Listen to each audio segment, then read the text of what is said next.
Bismillahirrahmanirrahim. Bismillahirrahmanirrahim. Assalamualaikum warahmatullahi wabarakatuh. Alhamdulillahilladzi bini'matihi tatimmus shalihat.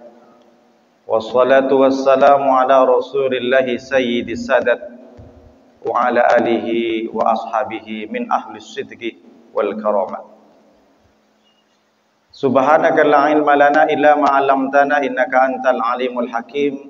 Rabbi shrah li sadri wa yassir li amri wahlul 'uqdatam min lisani yafqahu qawli, amma ba'du.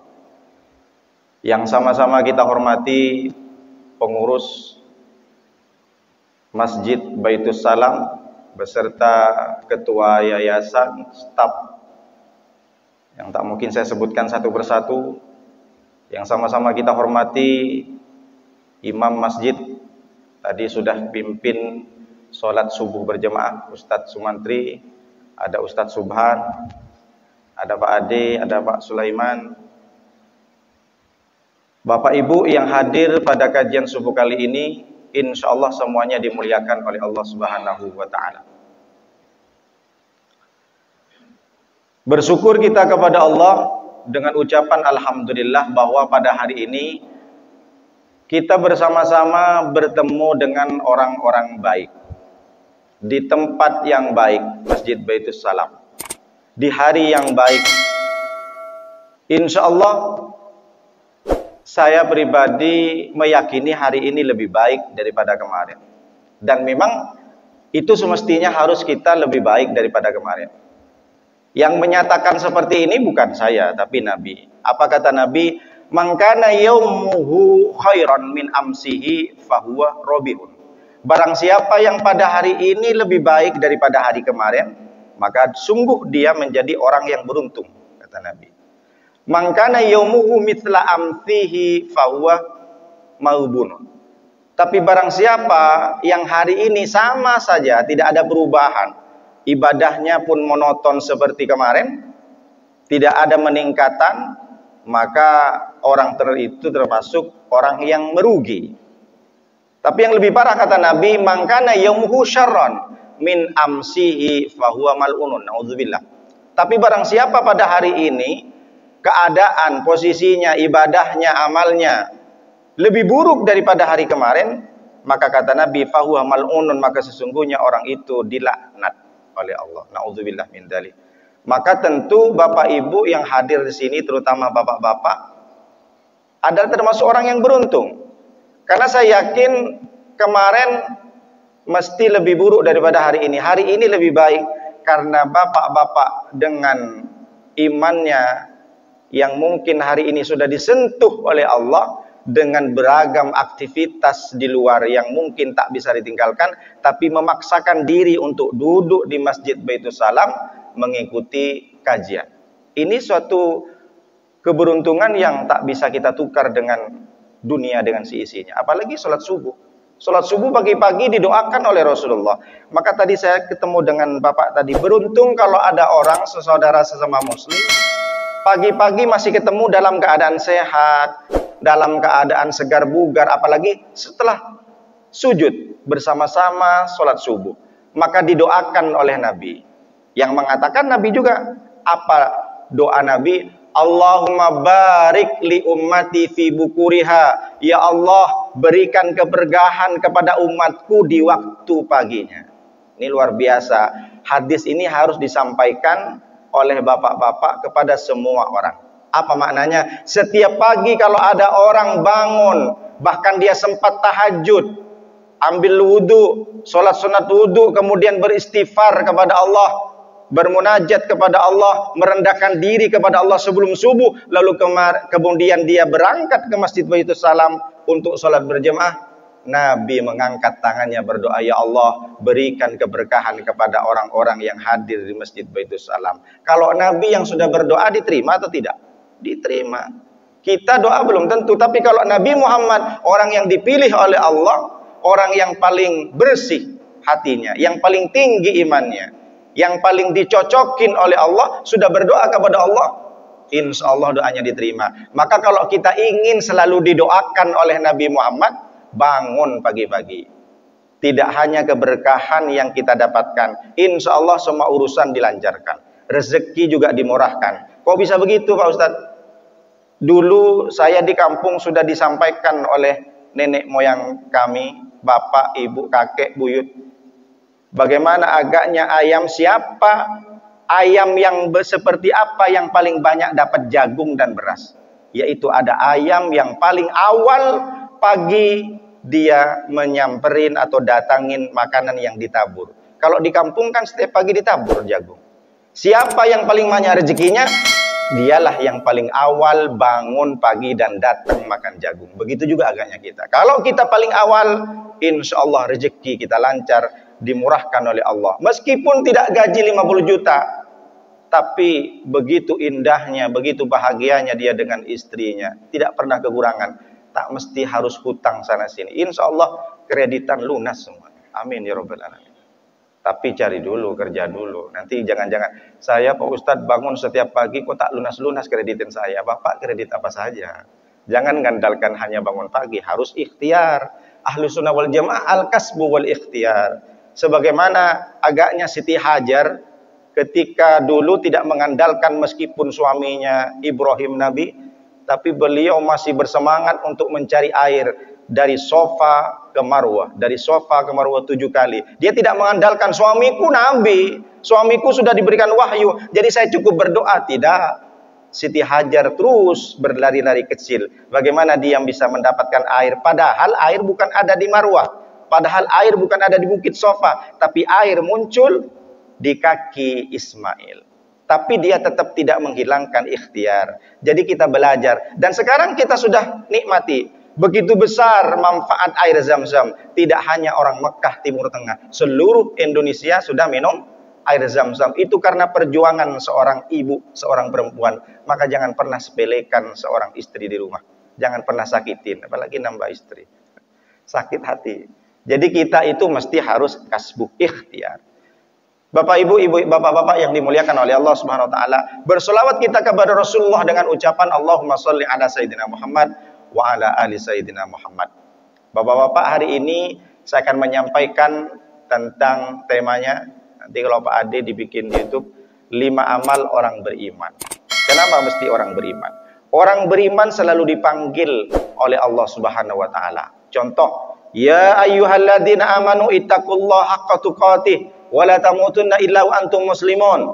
Ya ayyuhalladzina amanu ittaqullaha wal tanzur nafsum ma qaddamat ligat wattaqullaha innallaha khabirum bima ta'malun. Ya ayyuhalladzina amanu ijtanibu katsiran minadh-dhanni inna ba'dadh-dhanni ismun wa la tajassasu wa la yaghtab ba'dukum ba'dha. Ya ayyuhalladzina amanu qu anfusakum wa ahlikum nara. Ya ayyuhalladzina amanu qulu qawlan sadida yuslih a'malakum, dan masih banyak lagi. Ya ayyuhalladzina amanu tubu ilallahi taubatan nasuha. Begitu banyak dan sering Allah panggil orang beriman. Kenapa? Karena orang beriman itu mesti harus menetapkan dan mengistiqomahkan amalnya. Jangan hanya sekedar saya orang beriman, tapi apakah sudah layak kita orang beriman? Sudah beramalkah? Bahkan untuk bertobat saja Allah memanggil kita dengan kalimat ya ayyuhalladzina amanu tubu. Wahai orang-orang yang beriman, bertobatlah kalian. Allah tidak memanggil wahai orang-orang pendosa, wahai manusia pendosa, tobatlah engkau, tidak.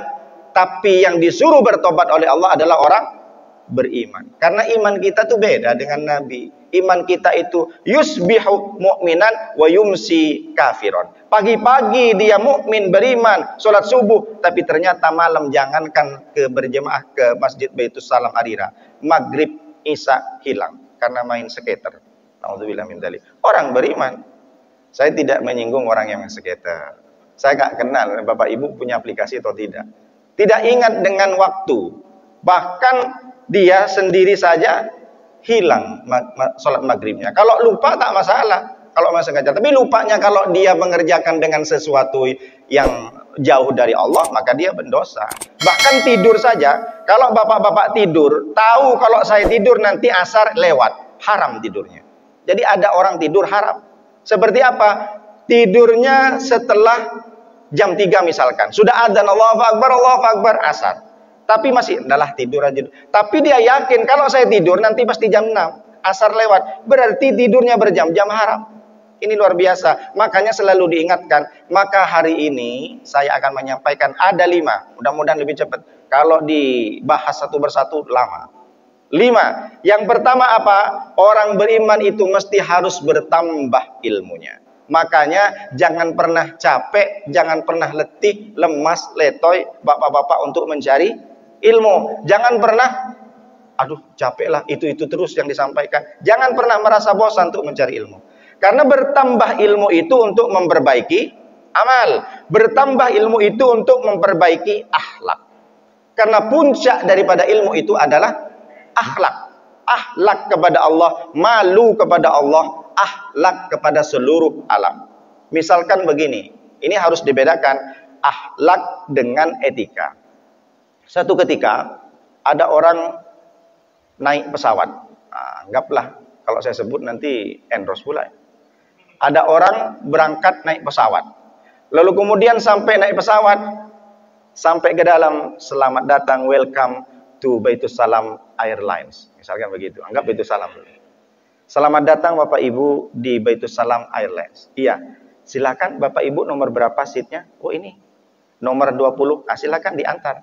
Sampai duduk oleh pramugari. Silakan Bapak duduk, pasang seat beltnya nanti untuk menjaga keamanan. Habis itu berapa menit kemudian didatang lagi. Bapak mau minum apa? Teh obeng apa teh tarik? Ada seperti itu. Nah, ini kan Baitus Salam Airlines.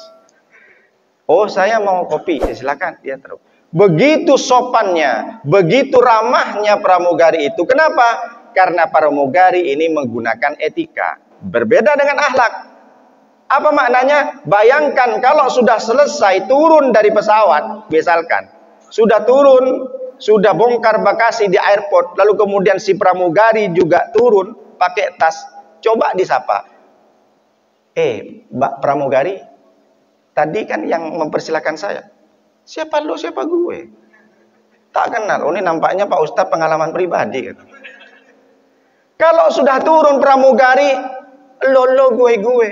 Kenapa? Karena dia diajarkan bukan akhlak. Dia hanya diajarkan etika. Apa itu etika? Etika itu adalah kesepakatan kelompok, kesepakatan organisasi, kesepakatan kedinasan yang hanya diatur di satu tempat, di waktu tertentu, di tempat tertentu. Bukan dipakai untuk yang lain. Kalau sudah selesai urusan penerbangan, pramugari tak sok kenal. Tapi kalau di dalam pesawat sok kenal, sok dekat. Maka kalau sudah di bawah, coba panggil Pak Pramugari. Ini orang gila katanya. ODGJ nanti. ODGJ apa ODGJ? Begitu etika diajarkan. Sama halnya dengan di Jepang. Di Jepang orang-orang tidak risau anaknya itu tidak tahu bahasa Inggris. Dia tinggal masukkan ke bimbel. Orang-orang Jepang tidak risau anaknya tidak tahu matematika. Tinggal masukkan ke kursus. Tapi mereka risau bagaimana anaknya tidak bisa ngantri ketika masuk ke kelas. Tidak bisa memakai sepatu. Itu etika. Nah, etika ini mereka mengenal dengan etika. Tapi kalau Islam mengenalnya dengan akhlak. Akhlak dengan etika beda. Ini harus disampaikan. Dan akhlak ini kenapa berbeda? Karena akhlak bukan urusan kedinasan. Akhlak bukan urusan suatu lembaga, suatu organisasi. Tapi akhlak adalah urusan kita bersama. Kalau ada bapak-bapak nengok anak tetangga tak pakai jilbab, tegur. Meskipun dia sakit. Karena urusan, nanti jangan, oh itu tak berjilbab urusan ustadz itu. Urusan Ustadz Subhan itu. Saya kan bukan ustadz, tak boleh menegur. Bukan. Makanya ketika ada satu, dulu saya pernah masuk ke satu rumah. Jadi ada gurunya di situ, ada orang tuanya. Saya bertamu. Lalu ada anak gadisnya di situ. Malam minggu kebetulan. Lalu apa yang terjadi setelah diskusi panjang? Gurunya itu, dia memang guru PPKN. Bilang sama anak gadisnya, kamu malam minggu anak gadis kok di rumah? Emang kenapa, Bu? Ya, anak gadis di rumah gak gaul lah, hanya di rumah. Anak gadis malam minggu harus keluar dong, harus gaul. Ini malam minggu, anak zaman sekarang. Saya berpikir, ini tak benar guru ini. Jadi setelah ditanya, kenapa ibu guru bilang seperti itu sama anak-anak? Ya nggak apa-apa lah biar gaul. Ini kan sudah zamannya. Ini kan salah. Dikira urusan akhlak itu untuk keluar malam minggu hanya yang ditegur orang guru agama. Sama dengan bapak-bapak menengok orang tidak benar perbuatannya, jangan tak menegur. Ini bukan urusan saya tak pandai membacakan hadis, saya tak pandai menyampaikan dakwah. Urusan akhlak, urusan kita bersama. Itulah yang agaknya diajarkan oleh Allah Subhanahu wa taala kepada Nabi Muhammad SAW. Nabi Muhammad dipuji oleh Allah. Muhammad, engkau begitu besar solatnya sehingga kau bengkak kakinya. Tidak. Muhammad, kau begitu besar sedekahnya, banyak sedekahmu. Kamu umrah berkali-kali Muhammad, kamu haji berkali-kali Muhammad. Tidak ada pujian seperti itu oleh Allah kepada Nabi Muhammad. Tapi apa yang dipuji dalam Al-Quran? Surat Al-Qalam ayat keempat. Apa kata Allah SWT kepada Nabi Muhammad? Wa innaka la'ala hulukin adzim. Sesungguhnya engkau Muhammad adalah orang yang memiliki budi pekerti yang agung. Engkau memiliki akhlak yang baik. Nabi Muhammad dipuji oleh Allah bukan karena sholatnya. Nabi Muhammad dipuji oleh Allah bukan karena zakatnya, bukan karena hajinya, bukan karena sujudnya. Itu sudah biasa. Tapi Nabi Muhammad dipuji oleh Allah karena akhlaknya. Itulah agaknya kenapa Nabi Muhammad mengatakan innama bu'istu liutammima makarimal akhlak. Sesungguhnya aku diutus oleh Allah ke dunia ini untuk memperbaiki akhlak. Akhlak ini berarti tidak ada orang tetap bisa memakai. Kalau etika, dia hanya sekedar ketika mengikuti aturan. Masuk ke kantor, harus fingerprint, harus pakai sanitizer. Tapi sampai di rumah atau di luar, hilang semua. Sama dengan sekarang, masih berlaku pakai masker. Karena untuk peraturan saja, etika saja. Sama dengan kita, kalau kita tidak memakai akhlak dalam beribadah, maka ada orang, tak ada orang, kita itu juga berbeda. Kalau ketika ada orang, sholat kita lama kali. Karena banyak orang ditengok. Apalagi dia pakai surban. Tak enak sekarang aku pakai jubah, pakai surban. Jadi sholat sunatnya, baca kulhu, sampai ke juz amma. Tapi pas tak ada orang, Allahu Akbar, Allahu Akbar. Berarti dia tak pakai akhlak. Ibadah mesti harus pakai akhlak. Lagi-lagi akhlak. Dulu saya pernah di kampung. Satu ketika saya mampir di rumah makan. Duduk. Lalu kemudian saya makan. Tiba-tiba setelah selesai makan, datang kawan ini. Ini kayaknya kawan dulu di pondok. Sambil senyum-senyum duduk. Nor, saya kan Nuruddin dipanggil Nor kalau di kampung. Gimana kabarmu? Loh, kok ada di sini kamu? Iya. Habis itu ngobrol lama karena temu kangen. Akhirnya selesai, saya mau bayar makan itu. Tak usah bayar. Biar aku yang bayar. Oh, kok bisa begitu? Janganlah. Rupanya usut punya usut. Kenapa aku nggak bayar? Karena rumah makan ini punya. Kaget saya. Kok dapat tuyul dari mana? Rumah makannya besar. Kemudian mobilnya Alphard. Karyawannya banyak. Alhamdulillah Nur. Dulu ketika kau mondok, habis itu kau mondok kuliah, aku putus pondok. Di pondok pun aku selesai tak sampai seperti kalian. Sampai selesai 9 tahun. Itu pun kuliah juga enggak. Gimana kenapa? Karena bapakku meninggal. Aku anak yatim. Terus, lama-lama karena aku sebatang kara, aku usahalah kecil-kecilan serabutan. Sampai pada akhirnya aku bisa punya rumah makan. Alhamdulillah 10 karyawanku aku sudah umrohkan. Suami sama istrinya. Bagus. Terus kemudian, kok bisa-bisanya kamu masih ingat sama aku? Begini Nur, dulu aku nengok kamu itu di pondok. Kamu kan sudah aku akuin, kamu memang ganteng. Ganteng dari dulu, putih mulus. Terus, tapi meskipun kamu ganteng, kamu tak pernah sombong. Kamu bergaul ke semua orang. Bahkan kamu bikin kursus bahasa Inggris. Saya memang dari pondok dulu udah kursus bahasa Inggris. Gratis, tak minta apa bayar pun. Biasanya orang yang lain tuh kursus ini, ustadz ngajar ini, setidaknya dia minta suruh masakan nasi. Tapi kamu tetap, saya masak nasi dulu pakai kayu, bapak-bapak. Itu pun harus cari dulu kayunya. Karena memang dulu saya sudah serba kekurangan. Itu pun saya masak nasi itu jam 12 malam. Karena selesai ngaji nahwu sorof, selesai ngajar bahasa Inggris, saya ngaji nahwu grammar bahasa Arab itu. Jadi yang aku ingat itu dulu kamu tak sombong. Makanya tadi ketika aku nengok kamu tadi, seandainya aku ingat dulu di pondok, kamu tuh orangnya sombong, aku tak keluar tadi. Tapi yang aku ingat dari dirimu itu, kamu orangnya rendah hati. Sehingga aku mau keluar dan mau bersapa dan bertegur sapa denganmu. Apa maknanya? Kalau orang pepatah bilang, pisang emas bawa berlayar, masak sebiji di dalam peti. hutang emas bisa dibayar, hutang budi dibawa mati. Apa maknanya? Orang yang diingat itu satu dari kita, kebaikannya. Jadi jangan disangka kalau bapak-bapak punya teman, ingatlah, selama kita berbuat baik dengan ikhlas, maka akan diingat. Makanya ada pepatah lain juga mengatakan, jika engkau sentuh hatinya, maka kau akan dapat memilikinya. Kalau orang itu sudah dapat hatinya, maka semua yang akan kita inginkan dapat. Artinya apa? Lagi-lagi akhlak. Orang yang diingat ke kita itu akhlak. Kalau kita memang banyak ibadah, kita kaya, tapi ternyata satu kali kita berbuat sebuah keburukan di depan orang, marah terutama kayak kemarin, orang sudah tidak respect lagi. Baru-baru ini ada DPR yang marah-marah sampai naik meja. Naudzubillah min dzalik. Dengan apapun alasannya, jangan sampai kita akhlak dimundurkan. Karena akhlak adalah yang diajarkan oleh Allah Subhanahu wa Ta'ala. Kalau kita mau belajar apapun, misalkan bahasa. Dulu di kampung itu saya di Madura banyak orang pengen mau masuk ke Cambridge University. Mereka mau tidak mau harus memiliki TOEFL, sertifikat TOEFL, Test of English as Foreign Language. Dia mesti harus memiliki skor 550. Maka dia kursus di Pare Kediri, kampung Inggris. Mungkin banyak yang tahu, Pak Ade tahu. Di Pare Kediri kursus bahasa Inggris itu selama 6 bulan. Lalu kemudian setelah 6 bulan pulang ke Madura, saya tanya, "How are you my friend?" Apik tenan. Lah, kok jawabannya Jawa?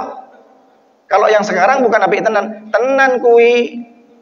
Kata Gus Samsudin. Orang belajar bahasa Inggris 6 bulan di Jawa, setelah ditanya, "How are you my friend?" minimal kan jawabnya, "I'm good, I'm so fine, I'm well." Tapi ini tidak, apik tenan. Apa maknanya? Begitu mudahnya orang belajar bahasa. Dia belajar bahasa Inggris, bahasa Jawanya pun dapat bonus. Artinya apa? Semua ilmu bisa kita ajarkan, tapi tidak dengan akhlak. Apa salah satu contohnya? Dulu ada ustadz yang teriak-teriak, begini, makan harus dengan tangan kanan. Selesai ceramah, belum pulang orang semuanya, akhirnya saya tengok, rupanya panitia minum dengan tangan kiri. Begitu beratnya orang minum dengan tangan kanan sambil duduk. Padahal baru diselesaikan, diceramahi, dinasihati. Betapa nasihat pengajian itu batal sebelum orang keluar dari masjid. Dan kita lihat, orang minum dengan kanan susah payah. Tapi kalau orang untuk belajar bahasa, belajar ilmu Al-Quran tajwid mudah. Tapi membiasakan diri berakhlakul karimah dengan cara meminum dengan tangan kanan dan duduk. Banyak orang kita lihat. Bahkan orang-orang yang tokoh masyarakat pun dia berdiri sambil minum tangan kiri. Ini bukan tentang masalah haram dan tak haram. Bukan masalah boleh dan tak boleh. Tak ada mengatakan minum dengan tangan kiri dia dosa masuk neraka. Tidak.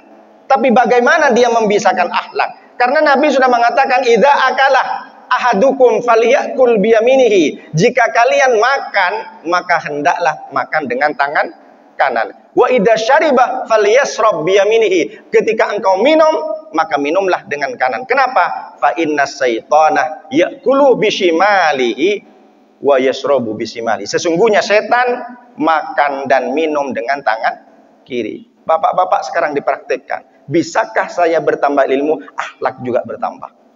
Bisakah kita biasakan makan dan minum? Minimal minum.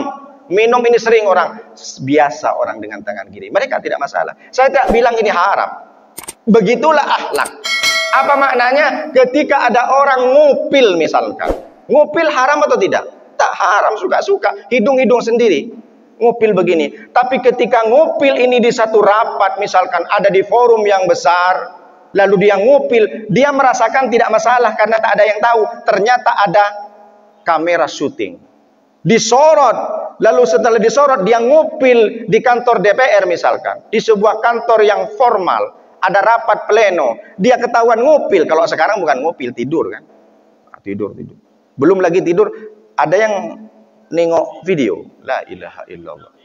Mereka menyangka biasa saja karena orang tak ingat, tapi sekali disorot oleh kamera, disiarkan di seluruh siaran TV, orang viral banyak tahu, malu dia. Berarti dia malunya hanya kepada manusia.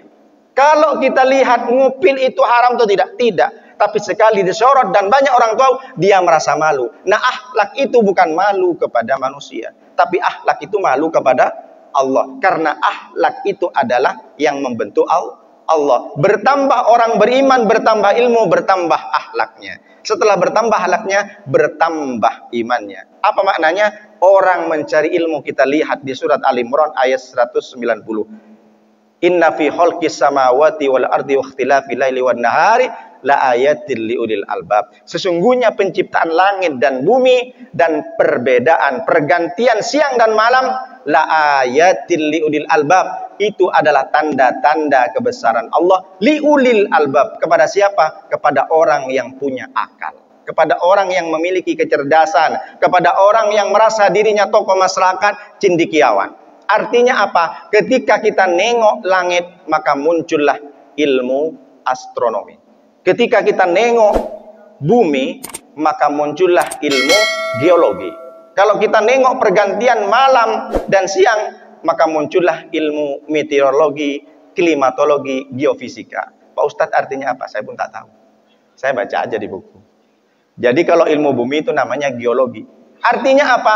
Ketika kita ingin bertambah ilmu, mestinya kita yakin dalam dirinya bahwa ilmu dikaruniai oleh Allah, sehingga kita bisa harus menyimak, meneliti, dan menganalisa apa tujuannya Allah memberikan kita kecerdasan, apa tujuan Allah memberikan kita kepintaran, untuk kita bisa menganalisa dan bisa melihat apa sih sebenarnya yang diinginkan oleh Allah. Kenapa kita manusia diberikan ilmu? Maka lihat, makanya di surat Yasin ayat 40, las-samsu yanbaghi laha an tudrikal qamara walal lail sabiqun nahar, bahwa matahari tidak bisa mendahului bumi, begitu juga malam tidak bisa mendahului siang. Artinya apa? Allah sudah mengatur dengan segala sesuatu, maka kita dituntut oleh Allah untuk bisa memahami apa artinya semua alam yang diciptakan oleh Allah. Maka ketika lihat kalimatnya setelah 190, 191, alladzina, siapa orang yang berilmu? Siapa orang yang dicendekiawan? Siapa yang betul-betul orang berakal? Liulil albab, alladzina yadhkurunallaha qiyaman wa qu'udan wa ala junubihim wa yatafakkaruna fi khalqis samawati rabbana ma khalaqta hadza batila subhanaka faqina adzabannar.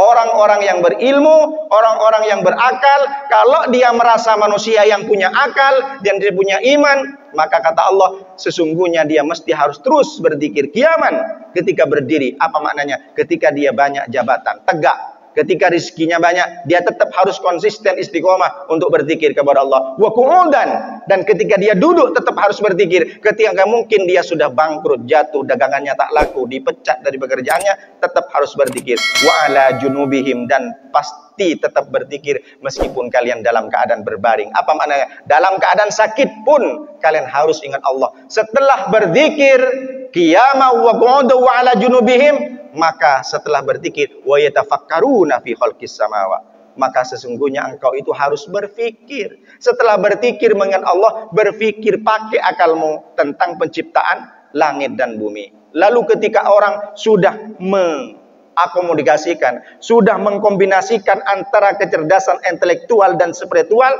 maka muncullah dari mulut mereka, dari lisan mereka, Rabbana ma khalaqta hadza batila. Sesungguhnya engkau ya Allah tidak sia-sia menciptakan langit dan bumi. Maka ketika orang sudah bersyukur kepada Allah, mendekatkan diri kepada Allah, dapat ilmu, tambah banyak ibadahnya, meningkat ibadahnya, maka apa yang terakhir? Fakina subhanaka fakina adzabannar. Maha suci engkau ya Allah, maka jauhilah kami dari api neraka. Puncak daripada ilmu adalah akhlak. Puncak daripada ilmu adalah iman kepada Allah SWT. Kalau ada orang yang berilmu tapi dia tidak meningkatkan ibadahnya, berarti ada yang salah dalam mencari ilmunya. Innama yasyallah min ibadihil ulama. Sesungguhnya orang yang takut kepada Allah adalah min ibadihi al ulama, orang-orang yang berilmu. Orang yang berilmu berarti orang yang lebih takut dan takwa kepada Allah. Pertama, dan yang kedua. Yang ketiga, amal orang beriman adalah bersyukur. Orang banyak-banyak tahu. La in syakartum la azidannakum wala in kafartum inna adzabi lasyadid. Syukur itu kepada Allah, apapun yang kita dapatkan nikmat, tetap selalu bersyukur kepada Allah. Bersyukur itu apa? Berterima kasih kepada Allah. Kalau ada orang mengatakan bersyukur beribadah, sholat tidak hanya wajib, sholat wudhu, sholat tahajud, sholat awabin, sholat taubat. Betul. Ada orang dia bersyukur, saya sudah ibadah, puasa, tidak hanya puasa Ramadan, puasa Senin Kamis, Ayyamul Bid, puasa Daud, puasa Asyura, puasa Muharram dan lain sebagainya. Betul, ada orang bersyukur dia itu pergi umroh berkali-kali. Sedekahnya luar biasa, zakatnya bahkan dia bikin masjid, betul. Tapi ada bersyukur, kata Nabi, ini berbeda. Malla yaskurun nas lam yaskurillah. Barang siapa yang tidak bersyukur kepada manusia, maka dia belum patut dinamakan orang yang sempurna syukurnya. Apa maknanya? Ada orang tak pandai berterima kasih kepada manusia yang lain, maka dia belum bersyukur. Meskipun dia sudah sholat, meskipun dia puasa, meskipun dia umroh, tapi dia masih bermusuhan dengan tetangga, naudzubillah, maka dia belum termasuk orang bersyukur. Masih tidak tegur sapa, masih tidak dendam, masih dendam. Kenapa? Karena dia pernah mencaci maki, mendolimi, mencemarkan nama baik. Kalau dia masih belum bisa berdamai dengan tetangganya, dengan teman sekantor, dia belum termasuk orang yang pandai berterima kasih, belum termasuk orang yang bersyukur. Jangan dikira orang bersyukur hanya sekedar sholat saja, tapi ternyata dia masih timbul permusuhan. Dia masih dendam, masih tidak tegur sapa, bahkan dia masih sering menggunjing kawannya. Maka dia tidak termasuk orang yang bersyukur. Orang beriman harus bersyukur. Lalu kalau ditatanya kepada siapa kita berterima kasih, pertama kita berterima kasih kepada orang tua. Kenapa kita berterima kasih kepada orang tua? Bersyukur masih punya orang tua yang mungkin hari ini orang tuanya hidup, maka bersyukurlah, berbaktilah. Wa qadara rabbuka alla ta'budu illa iyyah wa bil walidaini ihsana. Berbuat baik kepada orang tua, ihsan, lebih daripada mestinya. Kalau ada orang mengatakan, Pak Ustadz, saya sudah berbuat baik kepada orang tua. Apa contohnya? Saya sudah bikinkan rumah. Itu belum bisa membayar budi dan jasa orang tua. Kalau ada orang mengatakan, saya sudah belikan emas berkilo-kilogram, sudah belikan baju, sudah ajak jalan, belum termasuk berbuat kebaikan kepada orang tua. Kalau ada orang mengatakan, bahkan kalau ada orang menggendong ibunya dari Batam, misalkan jalan kaki, haji ke Mekah, itu masih belum bisa membayar satu jeritan rintihan orang tua ketika melahirkan, sampai bahkan meregang nyawa. Belum.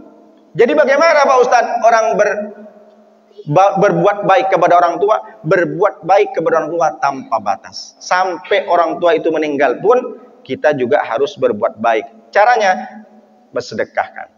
Bawa anak yatim, kasih ke masjid, infak. Ini infak untuk orang tua. Karena apapun caranya kita tidak bisa membalas satu rintihan orang tua yang menangis melahirkan kita, tidak bisa kita bayarkan. Berterima kasih kepada orang tua karena kita manusia tidak bisa loncat dari alam ruh jadi manusia, tapi harus menempel dulu di rahim seorang ibu. Inna ahadakum yujma'u khalquhu fi batni ummihi arba'ina yawman nutfatan tsumma yakunu 'alaqatan mithla dzalik tsumma yakunu mudghatan mithla dzalik. Dari awal kita berupa air mani sperma, 40 hari nempel di sel telurnya di rahim. Setelah 40 hari menjadi alaqah, darah 40 hari. Lalu kemudian menjadi mudghah, daging 40 hari. Tidak ada manusia yang langsung tiba-tiba muncul di dunia. Dia harus melalui proses kepada orang tua. Yang kedua, kita berterima kasih, bersyukur kepada Nabi Muhammad. Kalau misalkan tidak ada Nabi Muhammad, kita tak bisa mengenal Allah. Wa ma kana li basarin ayyukalimahullahu illa wahyan aw min wara'i hijabin aw yursila rasulan.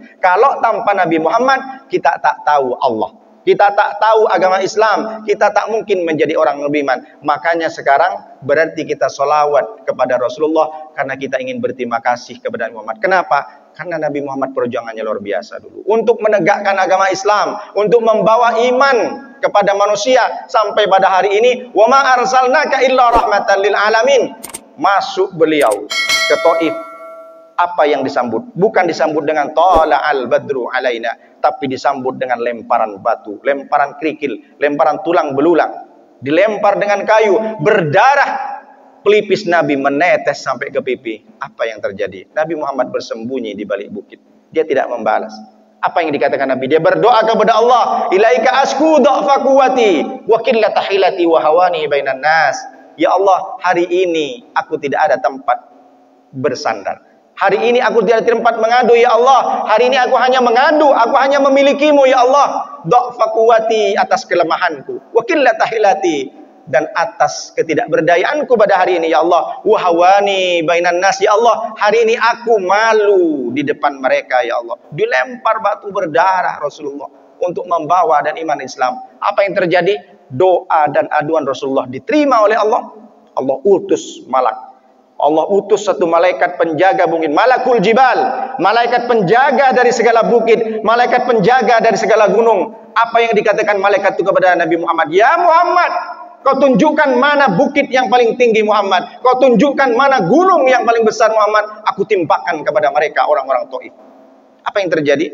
Nabi Muhammad tidak membalas. Kalau itu terjadi kepada Nuruddin, kau tunjuk mana rumah, ku timpakan kepada orang-orang itu. Wah, timpakan. Tapi jangan sampai mati malaikat, pincang aja dulu malaikat 3 bulan. Gitu kalau terjadi sama Nuruddin. Tapi ini terjadi kepada Nabi Muhammad SAW. Nabi Muhammad diutus ke dunia bukan dengan dendam. Nabi Muhammad diutus ke dunia bukan dengan kekerasan. Nabi Muhammad datang ke dunia ini dengan kelembutan dan kasih sayang. Itu tidak dibalas. Bayangin, orang yang paling mulia di dunia dan akhirat, Nabi Muhammad SAW, dilempar sampai berdarah-darah, sampai mau mati. Ditawarin oleh malaikat, Muhammad, aku balas enggak orang itu? Kutimpakan gunung mana? Kau tinggal ngomong Muhammad. Tidak terjadi. Justru Nabi Muhammad berdoa kepada Allah, Allahumma ukhruj min aslabihim ma yu'minu billah. Ya Allah, keluarkan dari keturunan mereka, anak, cucu, cicit mereka, dari tulang sulbi mereka, orang-orang yang beriman kepadamu ya Allah. Dan doa Nabi terbukti. Hari ini Taif, kampung Taif di Mekah, semuanya rata menjadi orang-orang yang Islam, beriman kepada Allah. Luar biasa. Kita berterima kasih kepada Nabi Muhammad karena kita tidak bisa membalas budi Nabi Muhammad. Dengan cara apa? Bersolawatlah. Kita bersolawat tidak hanya ingin dihapus kesalahan, tapi kita bersolawat kepada Rasulullah karena ingin dapat syafaat dan menjadi sebuah balasan budi kepada Nabi Muhammad. Yang ketiga, kita berterima kasih kepada siapa? Berterima kasih kepada pasangan kita. Wa min ayatihi an khalaqalakum min anfusikum azwaja litaskunu ilaiha wa ja'ala bainakum mawaddatan wa rahmah. Tanda dari kebesaran Allah adalah menjadikan pasanganmu. Jadi kita selalu berterima kasih kepada istri kita. Ibu-ibu juga berterima kasih kepada suami kita. Jangan sampai disakitin. Dengan pasangan kita, semua pekerjaan kita dibereskan. Kita dilayani, dibikinkan kopi, dimasakin. Kenapa? Karena pasangan kita adalah tanda-tanda kebesaran Allah. Selama ini kalau kita nengok matahari, tanda kebesaran Allah, betul. Kalau nengok langit, begitu menjulang tinggi, adalah tanda kebesaran Allah, betul. Tapi ternyata ada tanda-tanda kebesaran Allah, tidak berupa langit, tidak berupa bulan, tidak berupa ayat-ayat, tapi berupa pasangan kita. Jadi kalau kita nengok bapak-bapak sama istri kita, oh selama ini kamu dek, ternyata ini bukan hanya sekedar istri, tapi engkaulah bukti tanda-tanda kebesaran Allah. Yang bilang bukan saya, Allah langsung. Surat An-Nur ayat 21. Wa min ayatihi an khalaqalakum min anfusikum azwaja litaskunu ilaiha. Itulah kenapa disampaikan oleh Allah litaskunu ilaiha. Orang punya pasangan agar dia tenang.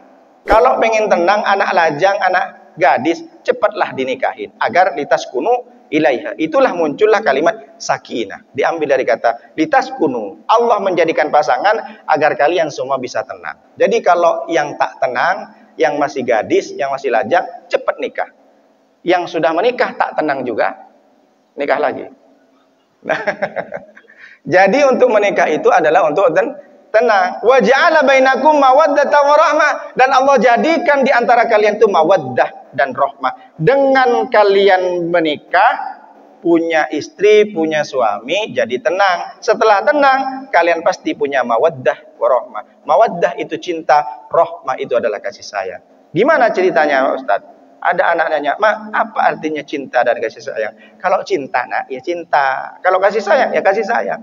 Ya tak ngerti aku, Mak, kata anak garisnya. Gak usah banyak tanya lah, banyak tanya masuk neraka nanti kamu. Gak bisa begitu, harus jelaskan. Cinta itu adalah kelebihan. Dulu mungkin awal-awal bapak-bapak nikah sama istrinya, istrinya yang paling cantik, istrinya yang paling tinggi, istrinya yang paling mancung. Tapi setelah 20 tahun kemudian, aku nengok istri kok bau. Ketahuan deh. Dulu awal-awal masih tunangan, ini bau kentutnya bau minyak kasturi. Tapi luar biasa. Tapi setelah 10 tahun, bangunkan sholat subuh saja, bangun, Mak, tak bangun, langsung diambil siram. Coba kalau masih awal-awal, wake up my honey, wake up my darling. Semua diucapkan. Kamu adalah segalanya, lautanku seberangi. Mana bisa? Macam betul aja orang. Tapi kalau sudah nikah bertahun-tahun, ketahuan semua kelemahan. Dulu suamiku tuh kayaknya harum, ini kok jorok. Dulu kayaknya suamiku tuh rapi, ini kok naruh Baju sembarangan, naruh pakaian dalam pun tak kemana-mana.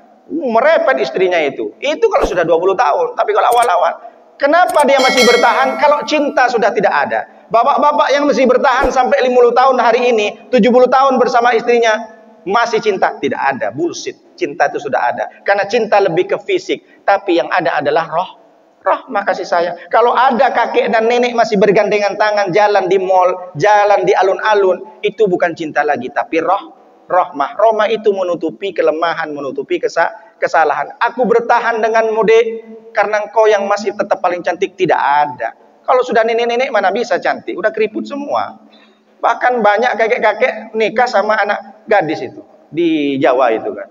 Karena dia merasakan dia cinta. Tapi kalau ada orang yang masih suami istrinya bertahan setia sampai mati, itu bukan cinta lagi, tapi rahmah kasih sayang. Karena rahmah itu adalah menutupi kelemahan suami, menutupi kekurangan suami. Kalau ada istri, kalau ada suami tak bisa menutupi kelemahan pasangannya, berarti dia sudah tidak ada rahmah. Lillahi mi'atu rahmatin. Allah memiliki 100 rahmat yang diturunkan oleh Allah, satu saja ke bumi. Satu itu berebut antara hewan dan manusia. Bagaimana rahmat? Tidak ada cerita gajah menginjak anaknya. Kenapa? Karena ada rahmah dalam hati gajah. Tidak ada ular kobra makan telurnya sendiri. Kenapa? Karena dia ada rahmah. Tidak ada buaya yang memakan anak bayinya. Dia pasti makan mencari ayam potong. Tidak ada. Tapi kalau ada manusia yang contoh sudah dicabut rahmatnya oleh Allah, banyak perempuan-perempuan, ibu-ibu aborsi, dibuang bayinya. Betul? Kalau sudah rahmat dicabut oleh Allah, berapa banyak ayah kandung sendiri memperkosa anak kandungnya sendiri. Nauzubillah min dzalik. Berapa banyak ayah yang marah sama anaknya, dipukul anaknya sampai mati. Rahmat sudah dicabut. Itulah kalau rahmat. Maka kita selalu berdoa kepada Allah dengan berselawat kepada Rasulullah agar rahmat dalam hati kita itu selalu ada. Itulah kita bertahankan kita di sini adalah rahmat. Itu juga yang Allah sampaikan. Rasulullah sampaikan apa? La yadkhulul jannata ahadukumul jannata bi amalihi. Orang-orang itu tidak masuk ke surga bukan karena solatnya, bukan karena zakatnya, bukan karena puasanya. Orang masuk surga kata Rasulullah illa ayyatagammadinallahu bi fadlin wa rahmatin. Orang masuk surga itu bukan karena solat, tapi karena rahmat Allah turunkan. Kalau ada orang masuk surga karena sholat, berapa banyak orang yang sudah sholat tapi akhirnya su'ul khotimah. Berapa banyak orang yang sudah puasa, rajin bersedekah, tapi ternyata dia terjerumus ke dalam dosa. Karena kita masuk ke surga karena rahmat. Makanya ada ilustrasi dalam sebuah kitab itu ulama mengatakan, ada orang masuk surga ditanya sama Allah, kamu masuk surga kenapa? Oh, karena saya selama 80 tahun sholat. 80 tahun saya puasa, 80 tahun saya infak, sedekah. Oh gitu, iya. Jadi sekarang kalau kamu sudah 80 tahun di surga, kamu keluar dari surga kata Allah. Loh kok begitu ya Allah? Loh, kamu kan katanya masuk surga karena amalmu 80 tahun. Berarti aku sudah bayarkan 80 tahun, selesai. Berarti kamu selesai 80 tahun di surga, selesai juga di surga. Berarti kita masuk surga bukan karena amal, tapi karena rahmat dari Allah. Itulah yang kita selalu idam-idamkan, yang selalu kita harapkan. Yang ketiga adalah orang amal beriman bersabar. Cepat saja. Bersabar, apa sabar artinya? Sabar itu artinya adalah menahan. Makanya kita katakan sumu saumas sabri. Berpuasalah kamu di bulan yang sabar. Menahan. Kalau ada bapak-bapak di sini tidak tahan, pengen cepat-cepat keluar, berarti dia tak sabar. Daripada dikeluarkan dari sini, Pak Ustadz gimana? Ada orang pengen cepat-cepat ke toilet, berarti dia tidak sabar, tidak bisa menahan. Sabar ada 3. Yang pertama level terendah. Yang nomor 3. Sabar yang paling terendah adalah sabar kepada ujian. Diberikan ujian oleh Allah. Walanablunakum bisyai'in minal khaufi wal ju'i wa naqsin minal amwali wal anfusi was thamarat. Ada 5 cobaan kata Allah. Sungguh aku berikan cobaan kepada manusia. Yang pertama yaitu adalah khauf, ketakutan, takut tak makan, takut tak dapat gaji, takut tak dapat pensiun. Nanti anakku ditakut tak pintar, nanti gimana anakku tak dapat kerja, gimana nanti istriku tak jadi soleha, gimana nanti aku tak bisa buat rumah, tak bisa bayar kredit. Takut itu adalah ujian dari Allah. Walanablunakum bisyai'in minal khauf wal ju', kelaparan. Banyak orang kelaparan diuji, tak ada gajinya, di PHK. Wa naqsin minal amwal, kemudian dia miskin. Wa naqsin minal amwal wal anfusi, kematian. dan yang terakhir wathamarat, dia sudah bikin bisnis tapi ditikung oleh orang. Wa basyiris sabirin. Kalau orang 5 ini sudah bisa dia melewati ujian, maka dia termasuk orang-orang yang sabar. Siapa orang sabar? Idza asabathum musibatun qalu inna lillahi wa inna ilaihi raji'un. Adalah orang yang ketika diberikan ujian oleh Allah, dia ucapkan inna lillahi wa inna ilaihi raji'un. Sesungguhnya jangankan harta saya ya Allah, jangankan istri saya yang sudah meninggal, jangankan anak saya yang sudah meninggal ya Allah, semua yang dimiliki bahkan saya sendiri ini adalah Allah, lillahi adalah milik Allah. Seperti apa orang sabar itu? Contoh ketika dia dikasih musibah, misalkan anaknya baru lahir, lagi lucu-lucunya meninggal, disusui selama 2 tahun, disapih, dikasih makan, rupanya umur 2,5 tahun meninggal. Apa tak berguncang dunia? Sakit, ada orang mengatakan, sabar bu, ini adalah ujian. Itu enak betul Pak Ustadz, karena dia tidak mengalami. Orang kalau tak mengalami, bisa. Ya karena saya tak mengalami, inilah saya bisa nasihat. Wa tawassaw bis-sabr. Enak kali Pak Ustadz ngomong, sabar bu, sabar bu. Saya nih Pak Ustadz tak bisa tidur. Anak masih lucu-lucunya Pak Ustadz. Meninggal dia, tenggelam di sumur, tidak dilihat. Mungkin tidak hati-hati. Begitu orang dikasih ujian seperti ini, kalau dia sabar, sabar itu apa? Tidak mengumpat-ngumpat, tidak berteriak-teriak, tidak menyalahkan Allah. Laisa minna man latamal hudud wa syaqqal juyub wa da'wa bidakwal jahiliyah. Orang yang sabar adalah orang ketika ditimpa musibah, dia tidak memukul-mukul pipinya, tidak merobek-robek bajunya, kemudian dia tidak teriak, ya Allah, begitu kejamnya engkau, kau ambil anakku. Setelah anakku meninggal, suamiku kau ambil. Berarti orang ini tak sabar. Level terendah sabar adalah terhadap sabar ujian. Ada yang lebih parah Pak Ustadz daripada robek-robek baju, jambak-jambak rambut. Ada, jambak rambut orang. Lebih parah.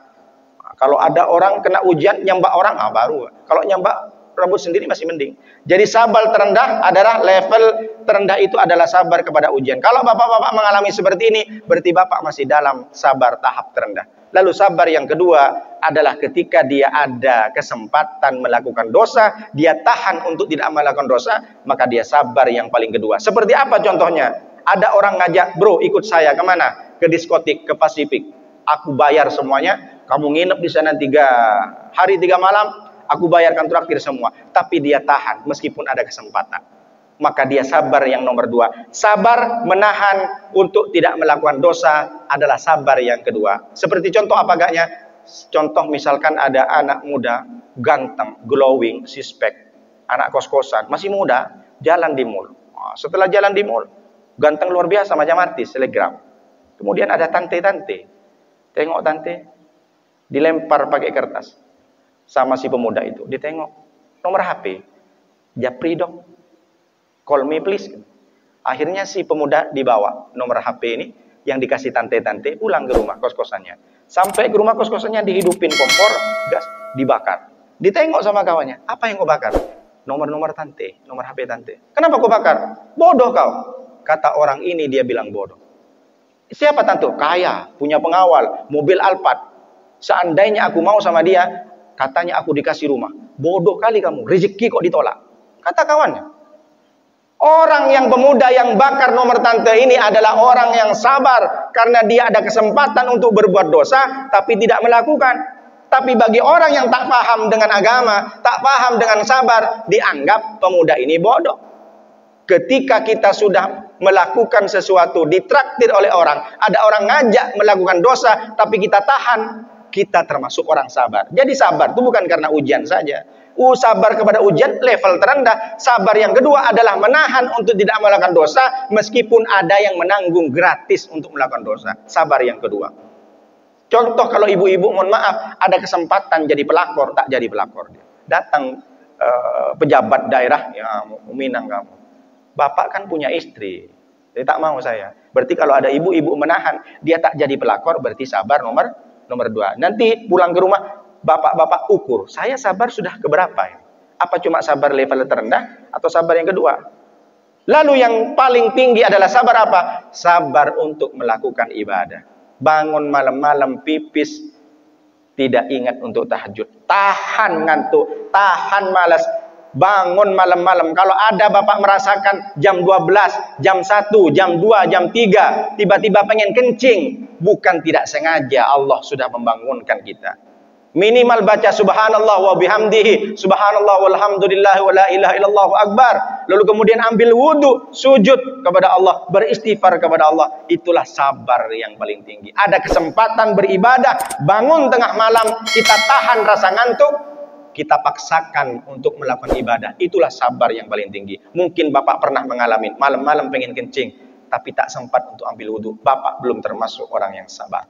Sabar yang ketiga adalah sabar bagaimana melakukan ibadah dalam keadaan sempit, sesulit apapun. Sama dengan orang sakit. Orang sakit kebanyakan diantar buah jeruk yang dimakan, yang makan jeruk sama buahnya yang tak sakit. Orang sakit sudah diinfus semuanya, dibawain jeruk, roti, bisa dimakan. Seharusnya orang sakit itu didatengin bagaimana sudah diajarkan sholat, sudah tayamum, minimal berkedip saja. Ini dibawakan makanan, ada nasi padang, siapa yang makan? Yang tak sakit lah. Harusnya datang tuh baca sholawat. Ya bukan berarti tak boleh bawa jeruk, silahkan bawa jeruk. Cuma secara rasio. Bapak-bapak kalau nyengok orang sakit, bawa makanan siapa yang makan? Yang jaga. Kenyang mereka, banyak makanan katanya. Nah seharusnya orang yang datang tuh ajarkan gimana sudah sholat, bisa wudu, tak bisa wudu, tayamum. Begitu harusnya. Orang sakit masih wajib untuk sholat. Meskipun tak bisa nyentuh air, pakai tayamum. Tak bisa tayamum, cukup aja gerakkan mata, gerakkan hati untuk sholat. Wajib tetap sholat, tak boleh tinggalkan. Biar berkah sakitnya. Jadi menahan untuk tidak melakukan ibadah itu adalah yaitu sabar yang paling tinggi. Wa minal laili, surat Al-Isra ayat 79 dan ayat 80. Wa minal laili fatahajjad bihi nafilatan laka asa ayyab'atsaka rabbuka maqaman mahmuda. Orang tahajud dapat keutamaan pertama, maqaman mahmuda. Apa maknanya? Mendapat tempat terpuji nanti di surga. Meskipun masuk surga, dia ada di level yang tinggi. Meskipun dia dulu bukan tokoh masyarakat, dia dikenal oleh Nabi, dikenal oleh Allah, dikenal oleh para sahabat. Ada Ustadz Subhan, ada Ustadz Sumantri. Terkenal sama dengan orang-orang Nabi, nama dengan Rasul. Lalu yang kedua, wa qur rabbi adkhilni mudkhala sidqin. Orang tahajud setiap paginya Allah berikan kemudahan, diberikan kabar-kabar yang baik. Wa qur rabbi adkhilni mudkhala sidqin wa akhrijni mukhraja sidqin.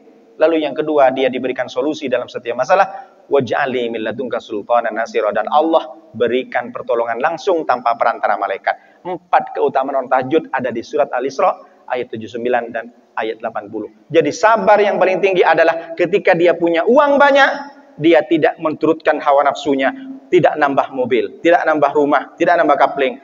Lihat tetangga di sekelilingnya, ada anak yatim.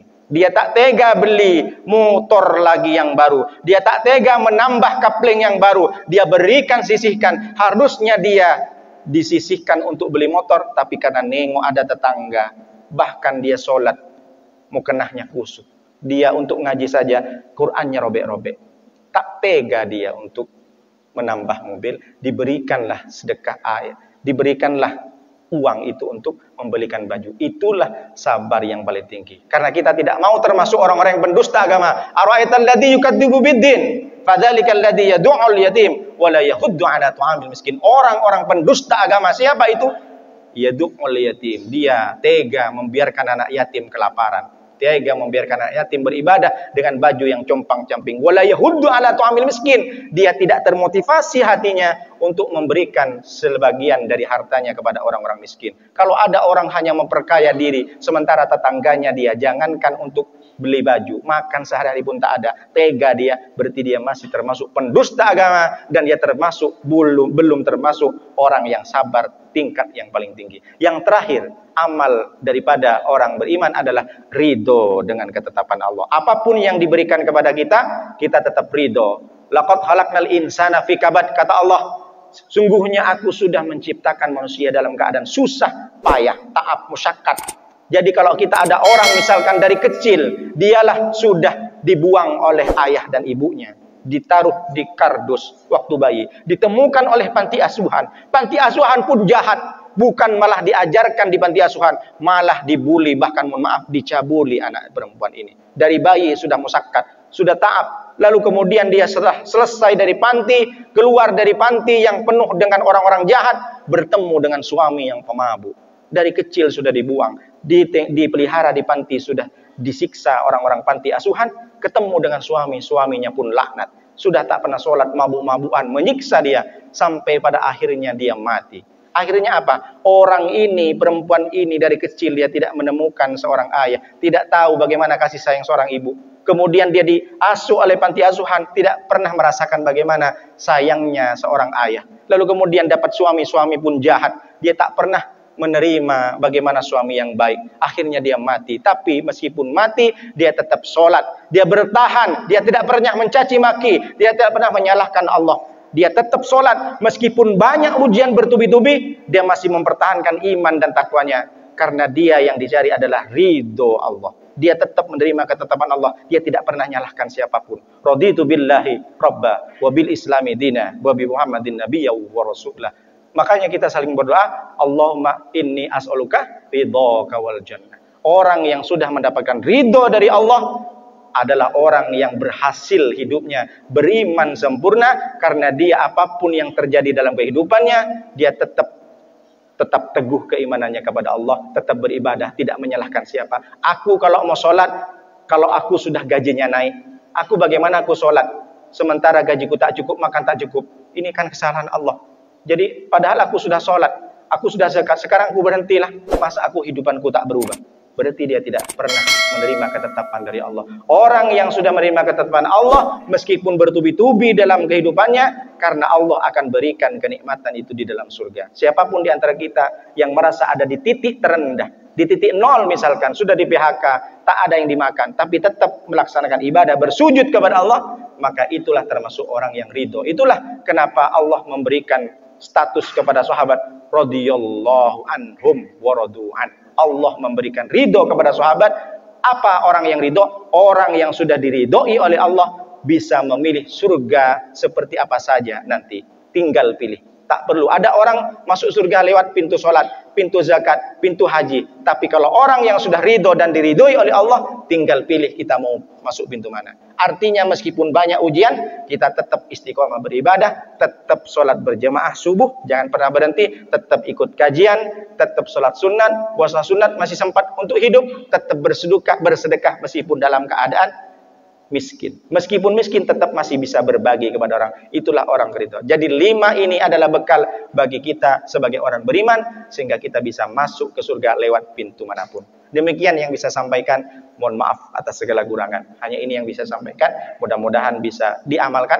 Kalau ada yang salah datang dari saya, yang benar datang dari Allah. Hadanallahu ilaikum ila thariqil mustaqim. Wassalamualaikum warahmatullahi wabarakatuh. Bismillahirrahmanirrahim. Alhamdulillah rabbil alamin, wassalatu wassalamu ala asrofil anbiya wal mursalin wa ala alihi washabihi ajmain. Hamdan syakirin, hamdan na'imin, hamdan yuafi ni'matahu mazida. Ya rabbana lakal hamdu kama yanbaghi li jalalika wa 'azimi sultanik. Allahumma shalli wa sallim wa barik ala sayidina Muhammadin al-Fatihi lima uliqa wal khatimi lima sabaqa nasiril haqqi bil haqqi wal hadi ila siratikal mustaqim wa ala alihi haqqa qadrihi wa miqdaril 'azim. Allahumma rabbana la tuzigh qulubana ba'da idh hadaitana wa hab lana min ladunka rahmah.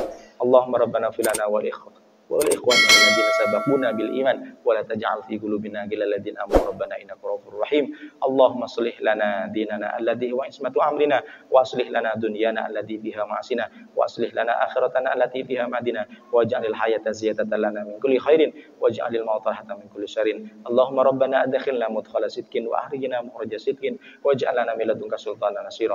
Rabbana atina fid dunya hasanah wa fil akhirati hasanah wa qina adzabannar. Rabbana taqabbal minna innaka antas samiul alim wa tub alaina innaka antat tawwabur rahim. Subhanaka rabbika rabbil izzati amma yasifun wa salamun alal mursalin walhamdulillahi rabbil alamin. Al-Fatihah. A'udzu billahi minasyaitonir rajim. Bismillahirrahmanirrahim. Alhamdulillahi rabbil alamin. Arrahmanir rahim. Maliki yaumiddin. Iyyaka na'budu wa iyyaka nasta'in. Ihdinas siratal mustaqim. Siratal ladzina an'amta 'alaihim ghairil maghdubi 'alaihim waladdallin. Demikian yang saya sampaikan. Assalamualaikum warahmatullahi wabarakatuh. Kenapa Pak ya?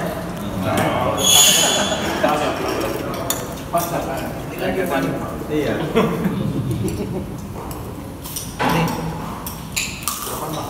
Iya Pak.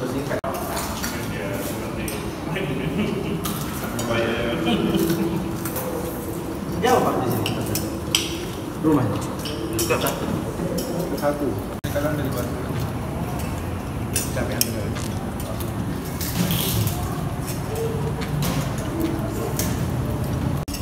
Jadi mereka pakai bahasa manusia, jauh pakai bahasa Inggris. Oh, itu speaking langsung ada orang yang bisa bahasa Inggris.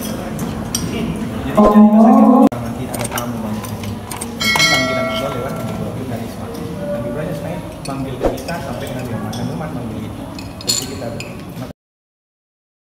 Sadaqallahul azim.